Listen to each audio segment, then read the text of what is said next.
This is the CBS Evening News with Dan Rather and Connie Chung. Good evening. In Haiti today, one of the military leaders asked out and a celebration of democracy was shattered by an explosion. U.S. troops were guarding the peaceful demonstration in the streets of Port-au-Prince, but the Americans couldn't be everywhere. Someone tossed a grenade into a crowd of people. At least 5 Haitians were reported killed and many more wounded. And tonight, CBS News has learned that one of the Haitian junta leaders, Police Chief Michel Francois, has asked to go into exile in the Dominican Republic. Correspondent Bob Simon is in Port-au-Prince. It started out festive, today's demonstration. Thousands marched and danced with branches and pictures of their leader, Aristide. American choppers watched from the skies. American troops controlled traffic on the ground, entirely welcome amidst the happy crowd. People handed out leaflets calling for calm, but someone didn't want to get the message. A grenade exploded in the middle of the march. Instants later, the street was littered with the dead, the dying, and the wounded. The demonstration was drenched in blood and tears. What are we going to do? He shouted. This man is dying. We need Aristide. What are we going to do? A helicopter flew overhead. A man gestured, "Come help." But there was no help. The only semblance of safety, the little cover offered by an American Humvee. People carried the wounded, but no one knew where to take them. There was nowhere to go. People stoned the warehouse where they thought the grenade came from. They battered the steel door and the concrete wall with rocks. They didn't get very far. Anyone the crowd didn't recognize as a friend was in very serious trouble. One man was identified as an attaché. He was pummeled by the mob. They would have killed him. They were close to killing him. But U.S. troops moved in and saved his life. He was handcuffed and held down by an American boot. Another American helped a wounded man, consoled him, assured him ambulances were on the way. But before they could get there, Humvees started evacuating the injured. Shots rang out. The Americans took cover, but it was other soldiers firing at that red warehouse door. The door came down. They kept blazing away as they went inside. Maybe the grenade came from that building, maybe it didn't. But by the time the soldiers secured the place, there was nothing there at all. To add to the irony, the day had begun on a very promising note. Evans Paul, the duly elected mayor of Port-au-Prince, came out of hiding in a dapper blue suit and a flashy tie. He was on his way to City Hall, a building he's been kept out of since the coup 3 years ago. He felt safe today, he said, 95% safe, because of the American presence. When he approached his office, he was overwhelmed by a politician's dream, thousands of cheering supporters. His arrival was a moment of victory for the mayor, for the people. Evans Paul is considered a likely candidate to run for president next year. And there he was today, waving triumphantly, literally minutes before the grenade exploded in the city he now runs, in the country he may run one day. Connie, there are reports tonight not only that Michel Francois is about to leave the country, but that he's ordered all his men to take off their uniforms and fade away. Now, the Americans want him gone, that's for sure, but the Americans certainly do not want to be the only police force in this country. Connie? Thank you, Bob Simon in Port-au-Prince. Dan. A short time ago, I talked, Connie, via satellite with Mayor Paul. Now, Mayor Paul put the blame for today's attack on General Cedras and his supporters, something that Cedras and his circle deny. But the mayor said, as long as Cedras is around, this kind of violence will continue. Je pense que c'est sa responsabilité. He's responsible for the situation the way it is, the failure of the police and the army to protect the people, and he has the total responsibility of what's going on right now. Mr. Mayor, under the present conditions, can President Aristide return to Haiti in safety? Should he return to Haiti now? Il a l'appui et la confiance de la majorité. Mr. Aristide is the president of Haiti, the legitimate president of Haiti. He has the trust of the people, and therefore he should be able to return to his country. Do you expect that President Aristide will return to the country on or before October 15th? Absolument. It's very important that the calendar that we have right now does not change. And the first thing that we should do, that the international should do to make sure that doesn't happen, is Mr. Cedras and his cohort should go as soon as possible. Mr. Mayor, there is a large demonstration, pro-President Aristide demonstration, scheduled for Port-au-Prince tomorrow. Do you fear there will be more killing and or wounding tomorrow? C'est une façon d'intimider les gens. It is possible that they will kill one or perhaps two people, but they could never kill, the will of the people, the will to go toward democracy. They will never be able to kill, to destroy Haiti. Mayor Paul in Port-au-Prince. In Washington, a Pentagon spokesman said there will be a heavy U.S. military presence in Port-au-Prince tomorrow to head off violence at the big demonstration. The U.S. force in Haiti has grown to nearly 20,000 troops, with another 9,000 in ships offshore. The Pentagon spokesman said those numbers, and I quote, may go up a little higher, frankly. Connie? Salvage workers tried but failed today to find the wreck of the ferry Estonia at the bottom of the Baltic Sea. More than 900 people died when the ship went down early yesterday. Most of the victims were from Sweden. Among them, a group of young missionaries on a journey of faith. Correspondent Mark Phillips has that story.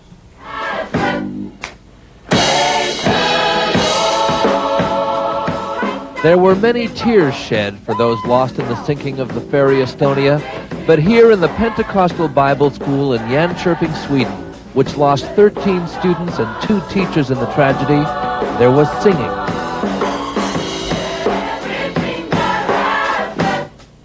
Well, life must go on. We can't. We are very sorry, and I have lost some very good friends. The search and rescue effort had continued today with no real hope of finding anyone alive. Some more of the lucky ones were landed ashore, though. They had been picked up the night of the sinking by another ferry and brought to Stockholm, bringing with them more tales of dramatic rescue, horror, and grief. We had people dying around us all the time of hypothermia. So you weren't ever sure of anything after that. And among all the sadness, some joy.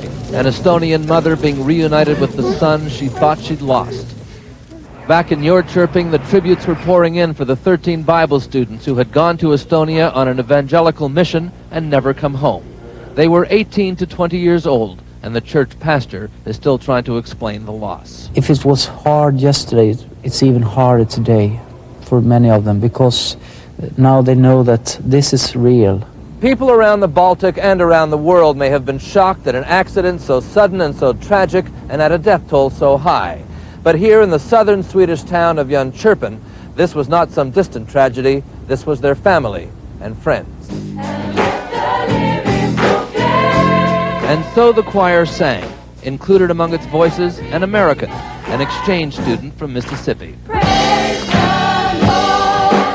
A lot of people are crying at school. A lot of people can't go to school because they get too upset.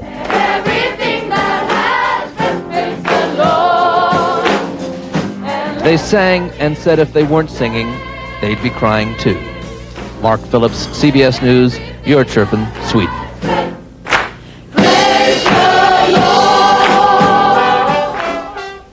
Straight ahead on tonight's CBS Evening News. Could this be the latest Russian import with the blessings of the U.S. government? An eye on America. The Air Force confirms a CBS News exclusive about the shocking reason for this fatal B-52 crash.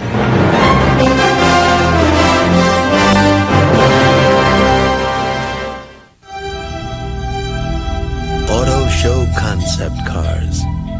Cars with exciting features like supercharged engines. Finally, someone's built one for you. Introducing the 1995 Riviera with an available supercharged engine that breathes for maximum power. It's amazing what a breath of fresh air can do. The all-new Riviera by Buick. What a concept. Whoever said it's a cold, cruel world never had our insulation. Owens Corning. We make the difference. When the food you love doesn't love you back, try new Maalox assorted tablets. 3 tasty flavors in one handy bottle. Maalox assorted tablets. Life is good. For Russia's President Boris Yeltsin today, it was last stop, Seattle. Yeltsin ended his trip to the United States with a 6-hour visit there, mainly to talk business. His first stop in Seattle, the headquarters for Boeing, the aerospace industry giant. No details on what kind of trade deals came up. As for what kind of trade deals came up during Yeltsin's White House talks with President Clinton this week, some new details are emerging tonight. Correspondent Jim Stewart reports the deal could mean more butter in Russia and more guns in America. The Clinton administration is debating giving Boris Yeltsin a going-away gift by allowing the import into the United States of up to 5 million previously forbidden Russian firearms. The idea appears to be part of a plan to persuade Moscow to stop selling its bigger guns to the growing Iranian military. The State Department denies the Iranian connection and hasn't approved any sales yet, but already the plan is under attack.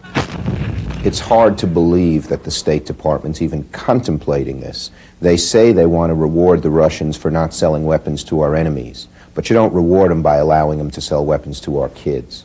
The idea would appear to be in sharp contradiction to the Clinton administration's recent fight to pass the crime bill and its ban on certain assault weapons, including the AK-47 and similar guns from China.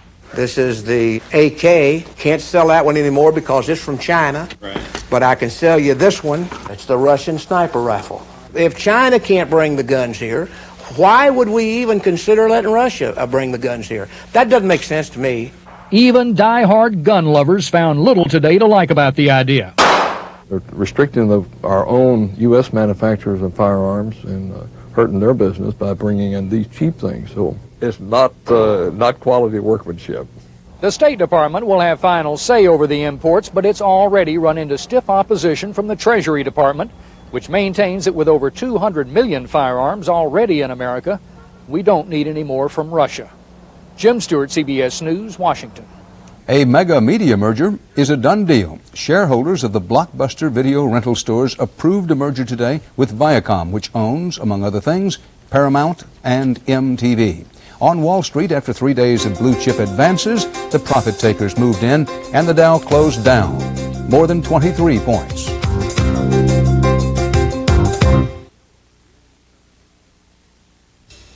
You know what really gets under my skin? Your boss?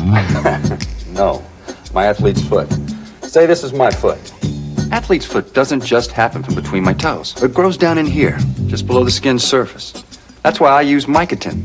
Mycotin's serious stuff. It penetrates to kill the fungus where it grows. With Mycotin, I don't just get relief, I get cured. When athlete's foot gets under your skin, get Mycotin. A cure that gets in. If you suffer from allergies, the makers of Dimetapp have some important news. The antihistamine in Dimetapp Extend tabs relieves allergy symptoms better than the leading prescription antihistamine. Think about it. For relief of allergy symptoms, the antihistamine in Dimetapp relieves better than the leading prescription antihistamine. For adult strength allergy relief, remember, Dimetapp Extend tabs relieve better than the leading prescription. The dermatologist said there's no cure for dry skin, but there is Curel. Clinical tests prove Curel moisturizes better than even Lubriderm or Carry. Curel sure feels like a cure to me. Until there's a cure, there's Curel. 6 a.m. You can work without phones, without interruptions, but not without fresh brewed coffee. The perfect time for Maxwell House filter pack singles. Fresh brewed Maxwell House coffee. 1 cup at a time. This doctor performs abortions in an Illinois town. Last week, he and his wife were arrested on child pornography charges. I'm exhausted, and I'm male. Could it be a setup by anti-abortion forces bent on destroying them? Shattered lives, a town divided. Eye on America tomorrow on the CBS Evening News. The CIA has been taking heavy fire lately for its failure to catch Soviet spy Aldrich Ames sooner.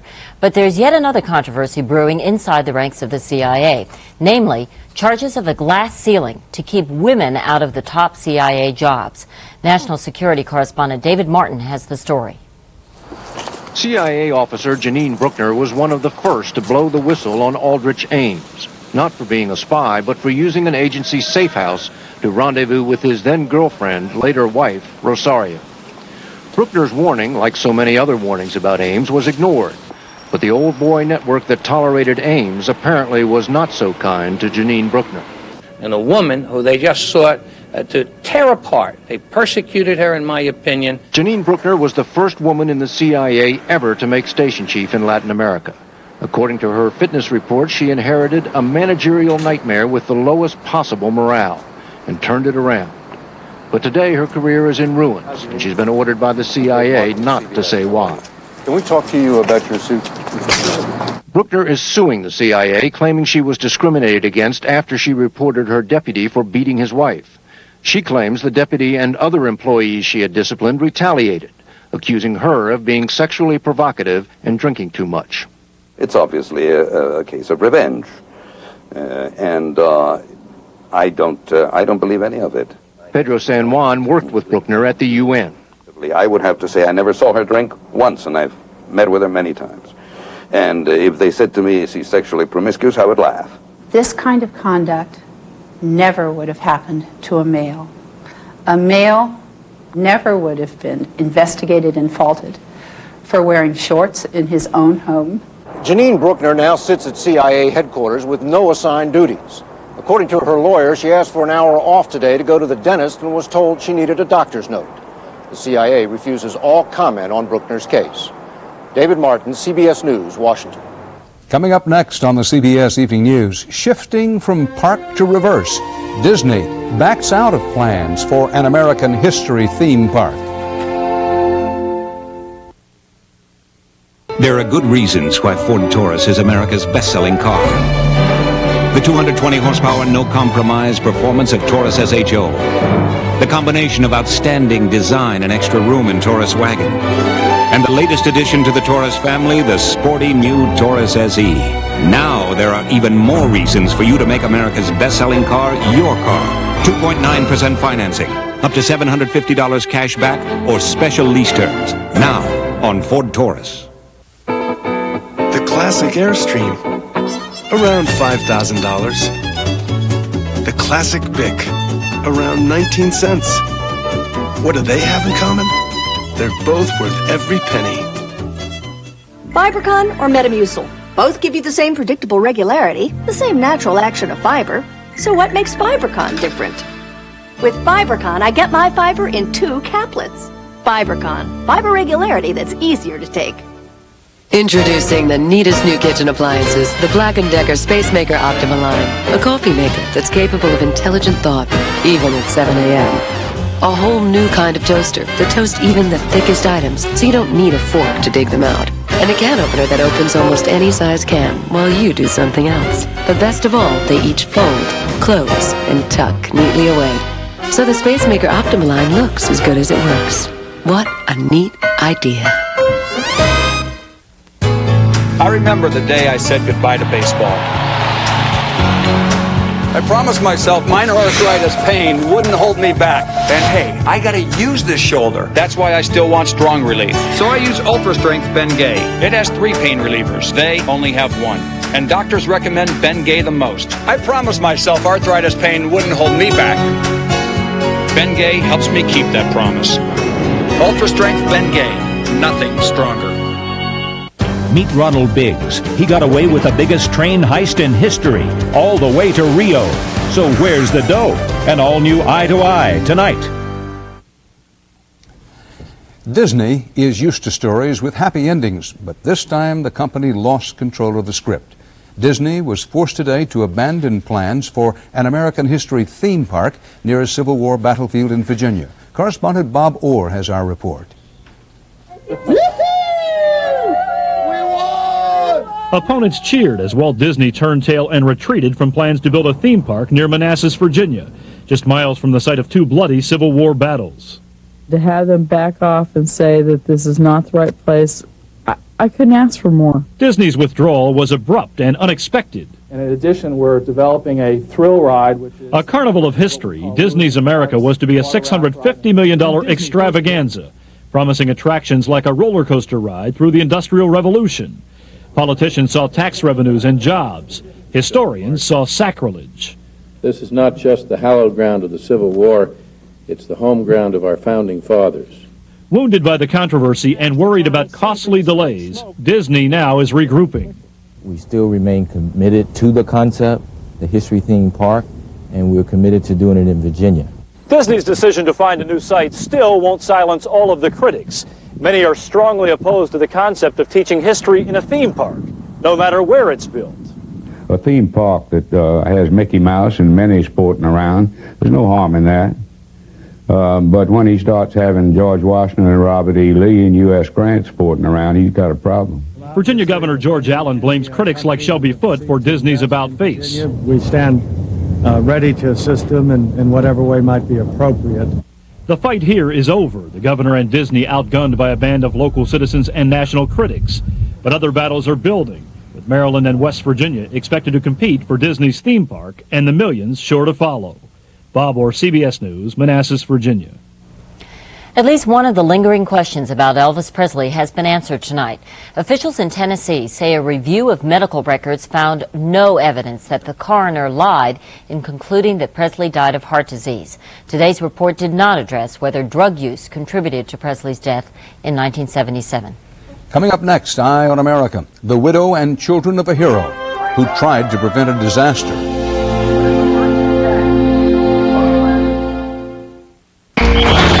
You let Vince drive your new Bonneville just to the game. Guy's a wild man. He wanted to see how the Bonneville stacked up to his BMW. I got his attention when I told him I had traction control, dual airbags, and even more horsepower than his BMW, and for thousands less. So you think he'll like it? Well, I suppose he does. Who is that guy?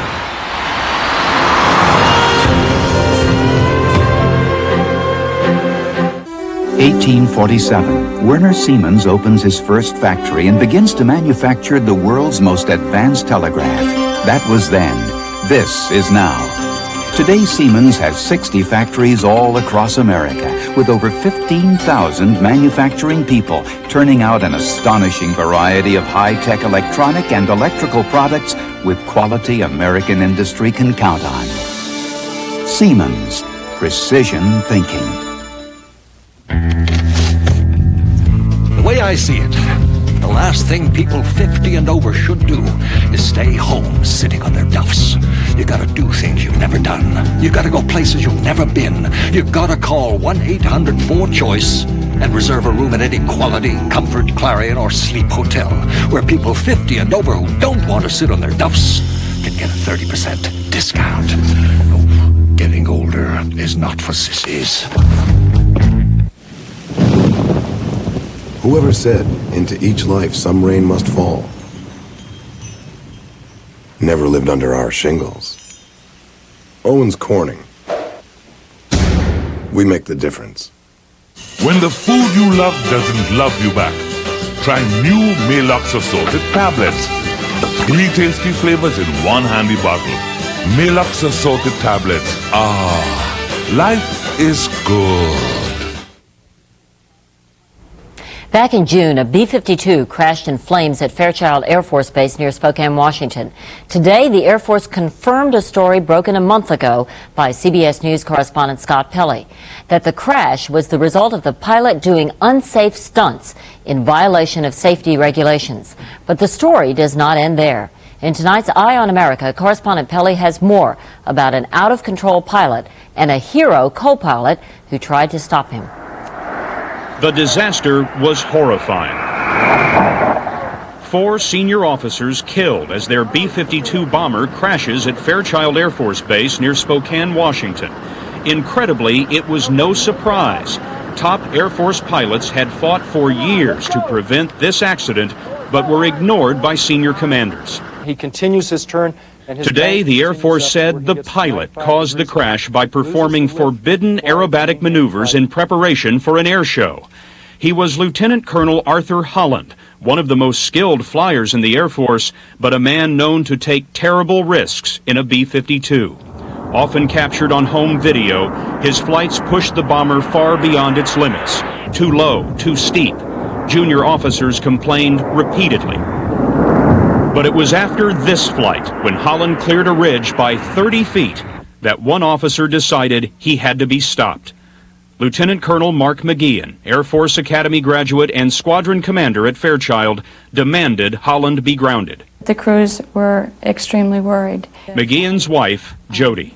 One of the aviators in the squadron was not a safe flyer, and they did not want to fly with him anymore. But superior officers defended Holland, saying he was too senior, too experienced to be grounded. They refused McGeehan's request.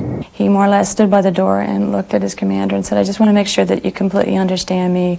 I do not believe that he should ever be able to fly again." So with his superior officer refusing to act, McGeehan did the only thing within his power. He ordered his men never to fly with Holland. If anybody had to go, he would. So Mark McGeehan was the co-pilot on the flight that day, as his wife and 3 sons watched. As we were out there waving, the boys were screaming, "Dad," you know, as thinking for sure that they could see him as they were coming straight over the house. Oh my God, no! Everything sort of was slow motion. I can more or less just remember turning and looking at the 3 boys, not hearing them, but seeing their mouths move and scream, "Daddy." But they all 3 took off running to go make it to their father. Pilots who witnessed the crash knew the aerobatics were reckless, yet initially Air Force Secretary Sheila Widnall denied it. The things we do in air shows are what we normally do in our training missions. When Congress asked about reports of aerobatics, Secretary Widnall wrote, "The initial investigation found nothing to verify such speculative statements." Today, the Air Force Secretary is touring Asia, unavailable for comment. During 3 years of reckless flying, there was a succession of 10 senior officers at Fairchild who had authority over Holland. The report shows that these men covered for him. There are no official reprimands in his file. Well, I would like to know what they're going to do with the senior leadership up there. Charges are being considered against some officers. Today's report also praised McGeehan and 2 other crewmen on the flight. I'm proud for what my husband stood for. I'm proud of so many of the men and women that serve in the Air Force. But I am not proud of the senior leadership at Fairchild. Today in Colorado, there is a memorial at McGeehan's beloved Air Force Academy, where he started his career by taking an oath never to lie or cheat or tolerate anyone who does. In New Cumberland, West Virginia, Scott Pelley for Eye on America. And that's our news. Coming up on Eye to Eye, Ronnie Biggs pulled off the biggest train robbery in history, making off with $8 million. Now, 3 decades later, our Bernard Goldberg tracks him down. And the O.J. Simpson case, how a well-financed defense team can buy a better brand of justice. That's Eye to Eye tonight at 9, 8 Central Time. Hope to see you then. Dan? And Connie and I will see you again tomorrow here on the CBS Evening News. Thanks for watching. Good night. Good night.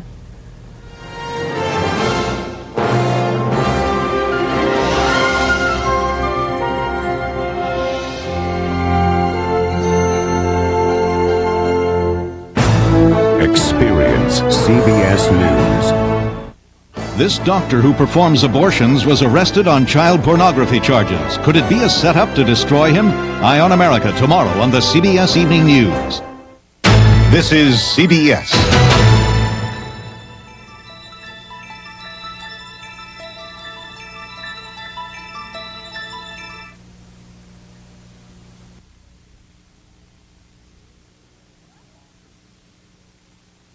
Attention all stations concerned.